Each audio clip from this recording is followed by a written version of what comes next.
မိမိတို့ရဲ့စိတ်ထဲရှိတဲ့အရာကိုဆောက်ထားလို့ရအောင်ပြီဗျာအဲ့ချင်းရအားလေးခုမှပြောတော့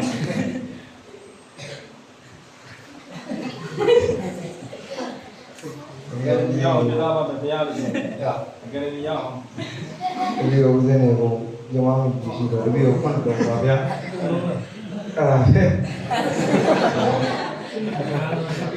ညာလို့လေတော့လေပြောလိုက်လေ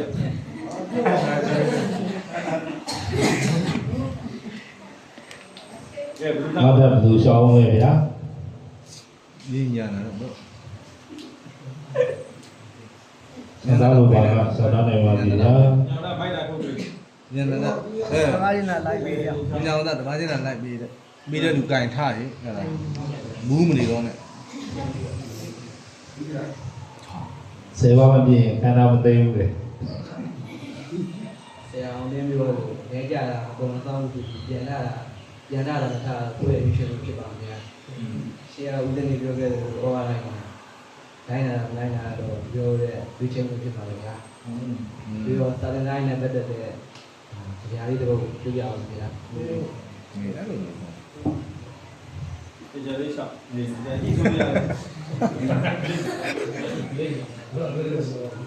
ဒီစင်ကသေးလားမောင်းပါမိုင်းနဲ့ကဘာကြည်လေးကောင်းလို့ပြီးသားတာမိုက်ဝေးမယ်ဒါနဲ့ဒီချက်တော့ခေါင်းလည်းတော့ over စတယ်ဒီကြလေးဆိုဘိုက်ကတ်ကြည်ဆိုတာ over စတယ်နောက်ပြန်ဆင်တော့လေပြင်းရာကွက်ငါးနှစ်ဖက်၍ချွေးသက်နှစ်ခုခြေနှစ်ခုအောင်ပေါတူးကိုကန်အစဉ်ကန်တဲ့ရဲခိုင်တုံးကဝိရိယဖြင့်သာလပညာသင်ဖို့ရာဟုနှစ်ဖြာမိကကြိုးစားကြသည်ထောက်စားချင်းမြော်ပြီးတဲ့နောက်ကိုပဲစားခြင်းငါပန်ဆင်တော့တကင်းရှိကပုံပမာကတရားမရောဒီကောင်းမဖြစ်ဘုံကိုချေစွန့်ပြေရအောင်တတ်နေရောဒီကောင်းဖြစ်မဖြစ်စဉ်းစားဟုတ်လားနောက်တစ်ခုကတော့တက်လိုက်ဒီဆိုရဟုတ်အချစ်ကိုပေးအတွေးကိုဖဲလေကိုရက်အိတ်ကိုလျှော့အစောကိုလားအသားကိုမဲ့စာအုပ်လည်းကြက်နေချေရောက်ပြီးဒါပဲဒီ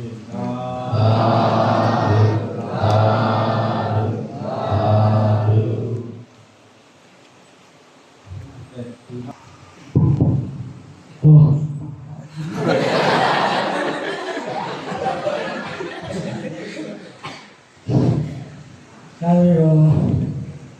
ဆရာတို့ကဒီမှာပြန်ရှင်ခုလိုပါဗျာပြပါရဲ့အားရနေတော့ဗျာမင်းကဆရာကြီးဟောရပြရဥစ္စာတော့ဗျာဒါလည်းဆိုတော့ဆရာတို့တဲ့အချိန်ကိုပြောလူငတ်တော့အောင်ဆောင်ရောက်လိမ့်မည်တဲ့အချိန်ကိုတော့လူရွှေတော့ထိဆုံးရောက်နိုင်တယ်အထူးအထက်ရောက်လို့စိတ်ခဲစိတ်စိတ်မှပြီးတဲ့ဆရာကြီးတို့တဲ့ဟောလေးကတော့ရှင်များတို့အချိန်ကိုပြောရင်တော့အောင်ဆုံးကိုရောက်နိုင်သည်တဲ့အချိန်ကိုသုံးရင်တော့ထိဆုံးမှပဲနေနိုင်မယ်တရားမြောက်ချက်ကတော့အထူးအထက်ရောက်လို့စိတ်ခဲစိတ်စိတ်မှပြီးရှင်များတို့ရောက်နေတဲ့အတန်းမှာငါဒီပထမငါဒီဒုတိယငါဒီတတိယဆိုတဲ့အချိန်တိုင်းမှာကြိုးစားပါဆိုတဲ့ဟောရပါဗျာ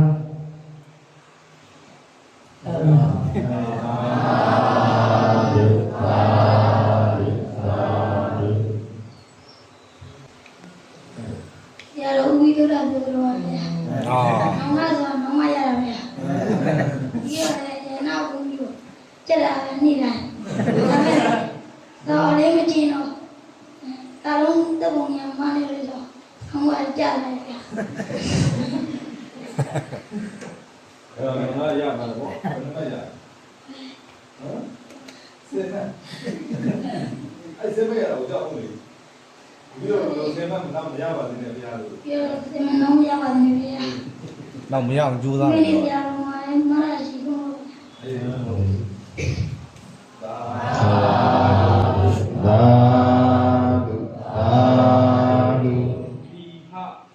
ဒါကိုแล้วเสียก็เป็นคนthatပြောခဲ့တဲ့ဩဝါဒတခါလေးပါဗျာ မောင်တင်ဆိုတဲ့သူတရားတရားတရားဗျာမောင်ဆရာတနေ့မှရဟန်းဘုရား ညာဒီလို စင်ပြီးတော့ပြောတယ်ဖြည်း ရဟန်းဘုရားပါသူ့ရဲ့မိဘပြည်သူသုံးပါတော့ခိုင်းလိုက်သူကရဟန်းဘောနမရဟန်းနိုင်မိဘကိုဖြစ်တော့အခါကြောင့်သူကလူထွက်ရပါတယ်ခင်ဗျာဟုတ်ဟဲ့လူထွက်ရပြန်သူကလူထွက်ပြီးသူ့ဆရာတော်မိနေရောက်လဲရောသူ့ဆရာတော်မိနေရောက်လဲရောသူ့ဆရာတော်ထင်းခေါ်ပြတယ်သူ့ဆရာတော်ကပြောတဲ့အခါသူ့ဆရာတော်ပြောတဲ့အခါမင်းနဲ့မင်းမောင်နှမအားလုံးအကြီးဆုံးဖြစ်တယ်တဲ့အဲ့ဒါကြောင့်လို့လည်းမင်းနှလုံးသားမှာဖရားတယ်တဲ့ဘယ်လိုဖရားတယ်ရမလဲလို့မောင်စင်ကပြောပါတယ်ဗျာမောင်စင်ပြောတဲ့အချိန်မှာဆရာတော်ကြီးကလည်းပြောပါတယ်ဗျာပြောတာအဲ့ဒါဟာနှလုံးသားမှာမိတိုင်းရောတဲ့အဲ့ဒီပြောပါတယ်အဲ့ဒီချိန်မှာကိုယ်လည်းထင်းနေပါကိုယ်လည်းနောက်တစ်နေ့ကျတော့သူဆရာတော်မင်းရောက်လဲရောက်ထင်းနေဝင်းတော့လာတော့လည်းဒီမတက်နိုင်တဲ့ပတ်စံမရှိတာကြောင့်ထင်းနေပါလာတော့ပြီးတယ်အလုပ်တွေလည်းလာလုပ်တယ်သူကြောဖို့လည်းတော့အိုးကလေးရိုက်တဲ့တော့အားလို့အော်ပါတယ်နောက်တစ်နေ့ရောက်တော့လေအဲ့ဒါမင်းနှလုံးသားကဘုရားမတည်ဘူးလို့ပြောပါတယ်ဗျာဒီမှာဘုရားတဲ့ဒီလိုနောက်တစ်နေ့တဲပါမယ်ဘုရားလို့ပြောပါတယ်အဲ့ဒီချိန်မှာနောက်တစ်နေ့ရောက်လဲရောက်ပြောပါတယ်ဗျာဘုရားတဲ့နောက်တစ်နေ့ကျထင်းပွဲအလုပ်တွေလုပ်ပြီးနောက်တစ်ခါကျအားနဲ့ဆက်နေပါဗျာကျောင်းကုန်လုံးလေးရတဲ့ကအမလေးတော်ပါဗျာအမကျတော့ပြောရတယ်ဗျာဘုရားမတည်သေးဘူးတဲ့မထိုင်လို့တော့အောင်နဲ့အဲ့ဒီချိန်မှာမောင်ဗျာနောက်တစ်နေ့ထဲရတော့သူ့ဆရာတော်ဝင်ထဲရအလုပ်တွေလုပ်ပြီးထင်းနေထောက်ပွဲပြပါဗျာအဲ့ဒီတနေ့လည်းအဲ့လိုပဲထောက်ပါဗျာအားလို့ပဲထောက်ပါဒီရောက်သရလာချိန်ရောက်လဲရောက်လဲဗျာသရထိုင်ချိန်ရောက်လဲရောက်ဗျာသူဆရာတော်ကြီးဝင်းနေရောက်လဲရောက်ဗျာထင်းနေပါလေခွန်မိပါလေကြောင်းကိုထည့်ရတော့အဲ့ဒါဟန်လို့ပါဗျာအဲ့ဒါလို့တော့မင်းလုံးတော့ဗျာတယ်မင်းတို့ကကြီးပွားချမ်းသာလေးလို့ပြောပါဗျာမောင်ဗျာသူ့မောင်နှမလေးရှိရပြန်လဲပြန်အောင်သူ့အသေးကြီးရလေပြီးတော့သူစီးတဲ့ဆန်းတဲ့ပဲတဲ့အဲ့ဒါတိုက်ပြီးအိမ်ကိုသူ့ရှိမှအထားကြပါဗျာအဲ့ဒီချိန်မှာသူတို့ဒီနေရာမှာကျတော့စစ်တွေပါနေဖြစ်နေတော့အသက်တာဖြစ်နေတဲ့နေရာမှာအသက်တာနေမပြီးမစမ်းအဲ့ဒီနေရာမှာတတိယကြီးကသူတို့နေရာမလာတော့ဘူးလို့ပြောမောင်းနေရသူတို့ပိုင်းနဲ့စီးတဲ့ဆန်းတဲ့ပစ္စည်းမှန်ကအကုန်ပိုင်သွားပါဗျာမောင်စရာချမ်းသာတဲ့တထိန်ပြောက်လည်းပြောပါဗျာစီသက်ဆိုလည်းအရန်စီသက်စမ်းသက်ဆိုလည်းအရန်စမ်းသက်အဲ့နာမည်ဦးလဲ ဒါကိုညာလေ မာရီဟုတ်ပြီ နာဆရာ အဲ့တော့ဆရာကကိုလာပြောရတယ်ဒီလိုပြောရတယ်ကိုကြိုက်တယ်ဘူးလို့ဆရာဒီတော့ကိုကြိုက်တယ်ဘူးလို့ဆရာကိုကြိုက်တယ်အောင်ဘူးလို့လည်းထင်တယ်ကိုကမြင်ရတော့လက်တော့အများကြီးကြတော့ဘုဆိုတယောက်ရှိတယ်ဘုဆိုရဲ့မိမတော့တာပါဗျာဘုဆိုရဒီတိုင်းတားအောင်လို့ပြစ်တယ်လားဗျာတော့ရရည်တယ်အဲ့နဲ့သူမိမတို့မပြစ်ဖို့တားတာဗျာဒါတော့သူကြိုက်တာကိုလုံးမယ်ဗျာအဲ့နဲ့သူမိမဘ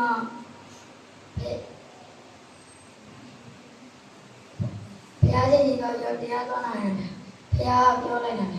ကိုကြိုက်တာကိုလုံးလို့ပြောလိုက်တယ်အဲ့နဲ့မို့ဆိုရသူမိမပြန်ပြောဘုရားရှင်အောင်မှာကိုကြိုက်တာကိုလုံးလို့ပြောတယ်ငါကိုကြိုက်ငါပြည့်တဲ့တော့ငါကြိုက်တာပဲငါလုံးမယ်ဗျအဲ့နဲ့ဘုရားရဘုရားတော့လို့ဒီပြင်တော့သူ့မိမဒီနေ့မြောက်ကောက်ပြီးတော့သူ့တက်ရှင်နာပဲရှင်နာမှာရှင်နာသူကပြောကြမို့ဆို ရတော့မပြည့်နေလို့ပြောတယ်အဲ့တော့ခိုင်မကိုကြတော့ပဲတော့မယ်ညောင်းကြတဲ့တော့မဟုတ်ဘူးအဲ့ဒါပဲ အဲ့ပဲလားအေး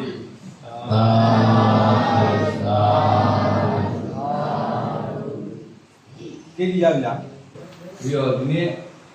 အောင်းမဲ့အောင်လို့အောင်းမှာလို့ပြောအားခံပါလို့ဗျာပြီးတော့ဒီနေ့လည်းစိတ်တိတ်ငြိမ်ဘူးဗျာဟိုထွက်ချင်တဲ့လေးပေါ့အမေပြောဒီအမေလည်းတိတ်ထွက်ခိုင်းနေတယ်အမေလည်းလိန်နေဗျာသူတို့ဘက်မှာဖြေကောင်းတယ်ဆိုရှောက်ရှောက်ပြီးတော့တည်ရဗျာပြီးတော့သူကအိမ်နဲ့ဖုန်းပြောကြတယ်ကွာသူကလူလိမ့်ထောက်ခိုင်းနေတာဆိုအဲ့ပြီးတော့ခုတော့လူထောက်စီနေတယ်အဲ့ဒါ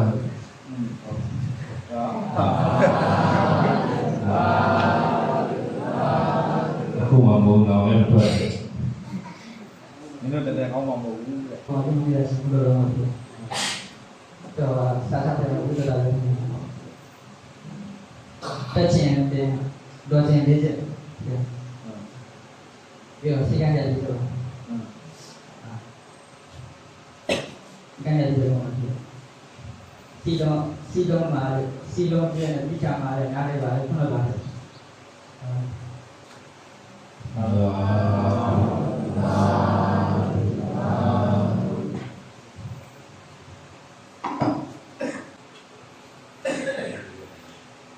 ပြာပြီးတော့ဒီစာကြဆရာများပေါ့ကာယကံဝစီကံတော့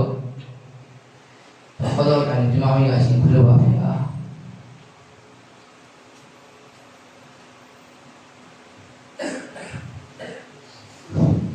ဒါဆိုတော့ဦးနာတော့ဦးနာပြီးတော့ဗျာစာရင်းကြီးဗျာ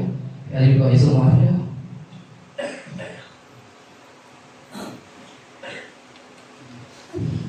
ဖြည်းဖြည်းတော့ဖြည်း ဒီ ဖြည်း ပြင်းပြီးပြော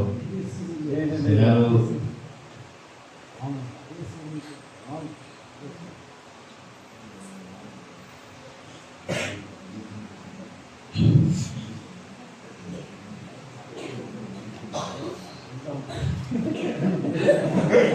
ပါကေနေ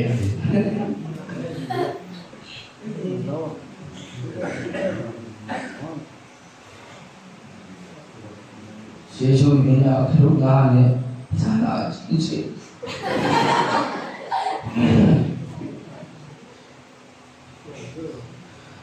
ယေရှုမင်းကခရုငါနဲ့နာချစ်တယ်တာအဆော ကျေးဇူးပြီကျေးဇူးပြီဒီဆရာတော်ရဲ့ဘုန်းနဲ့ဒီစီစီရဲ့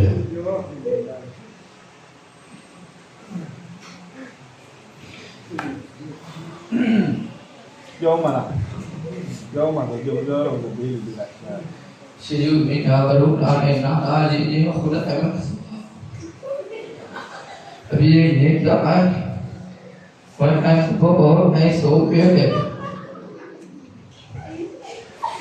ဆိုဆုံးမှာတဲ့သူဆရာအဖူကြီး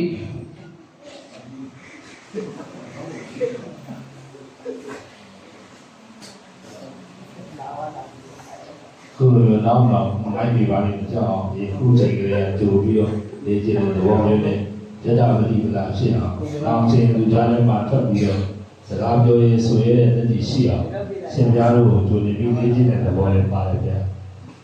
ဟောပြင်ရတာပြလိုက်ပြောပြင်ရတာ ဒီ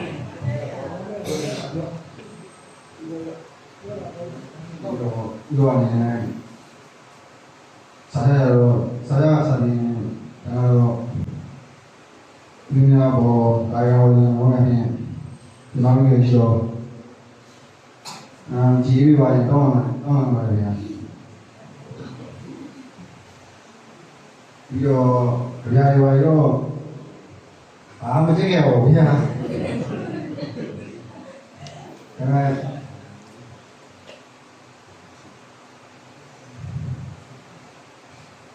ပြီးတော့စာရင်းကိုဒီမှာ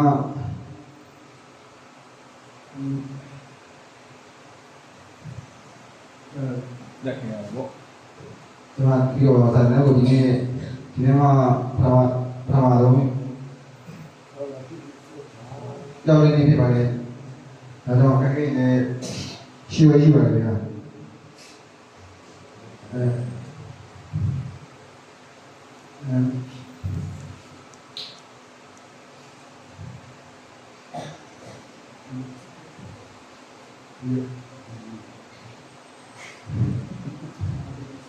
ဒီဝေး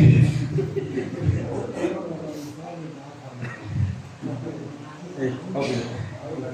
ဒါဟိုဘက် ဒါပြီးတော့ဝါပေးရတယ်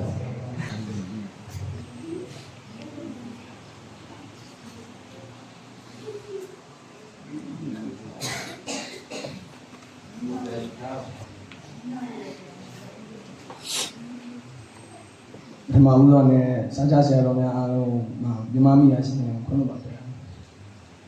ဒုတိယအနေနဲ့စားကြဆရာတော်တွေတို့ကတန်ခါတော်ရှင်များအားလုံးမှာတန်ခါတော်ရှင်များအားလုံးနဲ့တွေ့ရမှာမြန်မာမိရရှိနေခွင့်လို့ပါဗျာ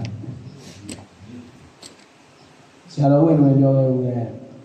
အသက်ကြီးလာတဲ့အသိပညာကြီးလာလို့ဆိုရင်ဘဝမပြည့်စုံနိုင်ပါဘူးရှင်များတော်တပည့်တော်လိုင်းနာတော့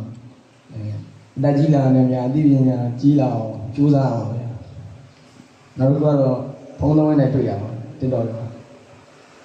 လူကျင်တာရှိပြီဆိုတော့မလိုချင်တဲ့အရာတွေကိုပိတ်ဆက်ပါမယ်ရှင်များတို့ကြောင်းမဲအောင်ကျင်တယ်ဆိုတော့လူကျင်တဲ့အရာရှိလာပြီဆိုရင်တော့မလိုချင်တဲ့စာချက်မှုတွေစာကြောင်းတက်မှုတွေကိုတော့ပိတ်ဆက်ပါမယ်ဒါပါဗျာ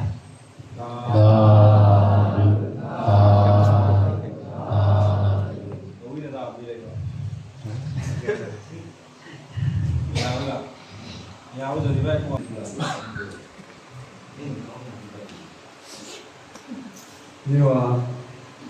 စကားသိမှုပြီးလို့ပြောတာနော်ကျွန်တော်သိခိုင်တော့နားတော့ပြီးတော့ပြန်ဒီနေ့စာဆရာဆရာတော်များအောင်းတော်ပါဗျာပြန်မမိတာရှိဒီလိုဘယ်ရဆရာတော်ပြောလို့ရတာဟောအခါမှာ၄မျိုးပါဗျာအမှမဲတာ၄မျိုးတော့ဖျားလောင်းနေတာ၄မျိုးတော့အမှမဲတာကမ်းနေလမ်းနေနဲ့ဒီမျိုးတော့လက်ပဲကူပါတယ်ဗျာအနေရောကြားတယ်ခဏရောက်ကြတော့နတ်သမီးရောက်ခဲ့ပါတယ်ဗျာနတ်သမီးနာမည်တော့ဒီချောင်းမန်းကြီးဗျာဒီခလာနတ်သမီးတော့မသိဘူးပြောချင်စကားတော့ရောက်တော့မရောက်တာကိုယ်အလုံးမဟုတ်ဘူးလုံးနေရမှာကိုယ်လည်းပါဗျာဆောင်းဝဲနေပြီဆိုတော့စားတော့ကြည့်အောင်ပါဗျာဆောင်းကမအောင်တာကိုယ်လုံးမဟုတ်ဗျာစားကြည့်အောင်ပါကိုယ်လည်းပါဗျာ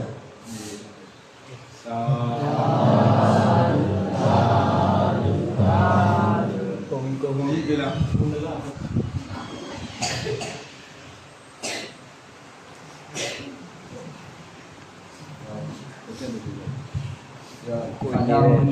ကိုယ်နေပဲကုန်ပေါင်းရဲ့ ပြောနားရတဲ့အကြောင်းရင်းပြောတယ်ပြောလာတော့ဆာကြောက်ပါဒါရှင်ကိုညာငါအဆက်တန်းနဲ့လာခဲ့သူကျေးဇူးနဲ့လာခဲ့တာဆက်တယ်ဒါတော့ညော်မန်းနဲ့အားတော့ကိုရှင်မှုနဲ့အားနဲ့ဆင်ခဲ့ပေါက်တော်ပါရမယ်လို့လည်းဒီလိုညနေမရဘူးလို့ရောင်းကစားရောင်းတာဆိုတော့လို့ရှင်မယ်နေနဲ့လုပ်လိုက်ပါမယ်အဲတော့ဒီနေ့ပေါက်တာမိဘလို့ရှင်မှုလည်းရတယ်ရောအိမ်မှာလည်းငယ်ဆုံးသားဆိုတော့မိဘလိုလိုက်တော့အိမ်မှာတော့ဆိုတော့ကြောင်းတော့လောင်ဆိုကျောင်းတော့အိမ်လိုလုပ်လို့မရတော့ဘူးနိုင်ပြီလေတန်နိုင်လုံးတော့လိမ့်ပါပဲအဲ့တော့ စေသူရီယာ ကိုယ်နဲ့အဝတ်ပြရမယ်ချိန်ရောက်လာရောစားကြကြအောင်လို့ပြောကြမှာဘယ်လိုဆိုလဲဘဝနဲ့ကြံကိန်းနဲ့ပြောရမယ်ဆိုရင်အကရောင်းတဲ့ရမယ်ချိန်ရောက်လာပြီလို့ကိုယ်ဒီဒုတိယတော့ကရှိတော့ရှိတဲ့ရစောင်းတော့တော့ပြောကြမှာလေ ဘာလဲ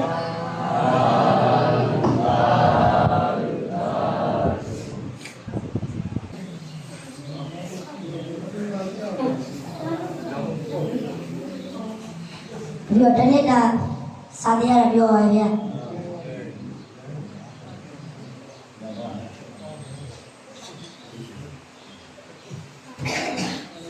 ရဘူးရောတရားပြောပါဗျာ စားရတာလည်းကောင်းပါလေဗျာ။အားလုံးဒီလိုပြုတ်အဖေတရားရလိုက်ပါလေဗျာ။အဲ့ဒါမှလည်းပြောလိုက်အောင်လေ။ပြောလိုက်လေ။ပြောလေ။ဘာမှမဟုတ်ရ။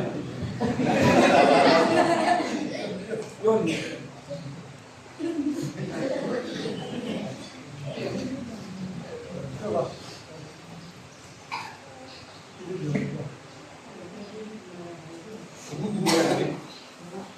ဒီမှာလည်းဆိုရအောင်ဒီမှာမိသားစုတောင်းမှလည်းဆိုရအောင်ဟုတ်လား ပြီးတော့ဦးစင်းနေပေါ်ပြင်မာရှိခွလို့ပါဗျာဒါရယ်ဦးလေးကိုကျွန်တော်မြင်ရှိလို့ခွလို့ပါဦးလေးကိုဒီပေါ်မှာကျွန်တော်ကြည့်ပြီးတော့ခွလို့ပါ